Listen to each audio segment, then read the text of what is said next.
we're just gonna jump ahead then. Let's say that I pull out my hammer, I beat her to a pulp, and now she is down. So Crone, if you could set your RP Redux status to down. Very dramatic, very dramatic. I like it. Okay. So yeah, you can go into the bio section, the bio tab, and under preset status, you can choose downed as she has. So I'm gonna take that off. Okay, so now as the victor, I'm gonna emote and do whatever it is. Explain what kind of injuries I might have inflicted on her. I'm got a big hammer, so maybe I like crushed her a little bit, that kind of thing. She is temporarily downed. She's not like dead. She's not incapacitated yet. That is yeah, that is how that works. So then once she is downed, uh, you can use PvP kill, which is this ability. So typically you would have the options. You can either choose to spare them, whether in character or out of character. If you just it's like, okay, that was a good fight, whatever, and then maybe you can get away, which would be like an out of character sparing, or your character goes up and says, hey, don't show your face around here, get out of here, and that's like in character sparing them. Or you can propose another consequence, like perhaps capture or disfigurement or whatever kind of things you're into. And that requires consent, so she would have to consent to that. But let's say that you don't know, like you can't find some other where else to take it. One thing you can do to settle it is PvP kill, which would be your character having the intention to basically murder that person. So let's say that I'm a bloodthirsty murderer and I go here. It's under PvP. You can see under the abilities tab here. So PvP kill. Once you select it, you get targets available. Your target needs to have the down status in order to be able to select them, and you have to not have the down status. So once that happens, I will use the ability. Tasha attempts to kill Crone. Crone has 3 options. PvP flee, attempt to flee, attacker with only wounded status, if they succeed. If they fail, it triggers a fate roll. PvP accept fate, which goes straight to the fate roll, no attempt to flee. Or yield, which is surrender to the attacker, and this is only an option if an alternative consequence is proposed and accepted by both parties, which would be the propose option essentially from before. So now that I have used that, I'm going to have to probably do the reverse of this to show you the options, but on Crone's end, she will have some options under PvP. So if you could go to those, Crone, and you will have the option to PvP flee or PvP accept fate. So if you, yeah, Yeah, could you just explain where to find them? yeah, it's under abilities, and it should be listed Perfect. under PvP. Perfect. Okay. Should I choose a specific one for you to demonstrate? Yeah, to demonstrate, let's choose flee, and then you can use that when you're ready. And should I set the target as Tosha or Crone? Tasha. Okay, so Crone attempts to flee, and there's the roll.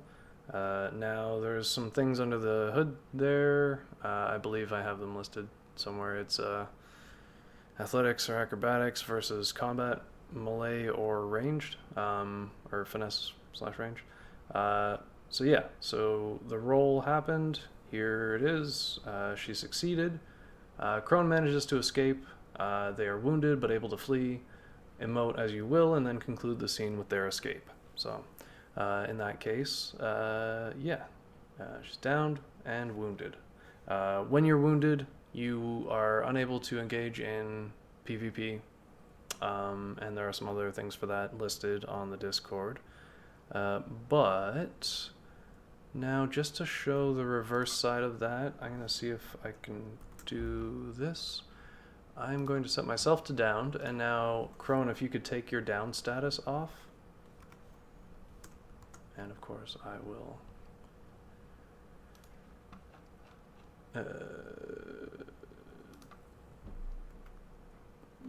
There we are. Knocked out. So if you could, okay, now that you don't have that, and I have downed, if you could use PvP kill on me. Alright. Abilities, PvP, PvP kill, target Tosha, use ability. Okay. Yeah, Tasha received PvP kill pending. Right. So Tasha has 3 options again. So now on the reverse end, over here to your abilities, and now you can see under PvP you have PvP flee and PvP accept fate. Accept fate, honestly, it just skips right ahead to the fate roll, which I guess I'll do for the sake of demonstration. Yeah, because just to show you what it looks like when a fate roll happens. So I will select that, and only you will be affected. Use ability. Tasha receives mortally wounded and has gained 1 fate for a total of 1. So what that means is that the roll happened, and essentially that roll is 1d20, and the DC, the number that you have to roll under to lose or above to win, is equivalent to your fate score. And I was at 0, so there's really no way on your first attempt that you could roll under 0, but now it's up to 1. And so the deal there is basically when that roll is triggered, if you succeed, as I did, fate 7 versus 0, as you can see here. Tasha survives with a mortal wound. They will not die this day, but must retreat to safety. Assailants can either leave them for dead or find some other resolution in which Tasha manages to escape. So you guys can kind of negotiate that. And then, yeah, gained 1 fate. So if I had have failed here, though, it would have applied the deceased status to me. And you can't get rid of that unless maybe, you know, some kind of creepy necromancer or something, but that is a video for another day. So that's the basics of PvP kill and how that works. It's replacing the Left 4 Dead system that we kind of used to use. And yeah, all automated through here. Your fate score will increase. Now, also just remember, when you do use these, whenever you use a PvP kill ability, make sure you go to the Discord, the contact staff channel, and there will be a form near the bottom, 2 forms in fact. There's one for victors and one for defeated. And if you're defeated, fill out that one. If you PvP killed somebody, then fill out the other one, and just kind of give us a quick summary or whatever, what happened, what the scores are at, that kind of thing. Now, this is for our own tracking. And now, as the crone harvests my body, that is the end of this video. Also, mortally wounded, just for reference, there are a couple like penalties and things like that, but you will have this status for 48 hours, during which you can't initiate PvP and that kind of thing. Keep in mind, though, that if you know somebody who is a healer, they will have the treat mortal wound ability. This ability can reverse a fate score. It can only be done while you are mortally wounded, but if successful, it can reduce your fate by 1 point, essentially negating the fate point that you just incurred. So that is something to keep in mind, but you only have that 48-hour window. So, but I think it's game over for Tasha. She is about to meet the Reaper. So,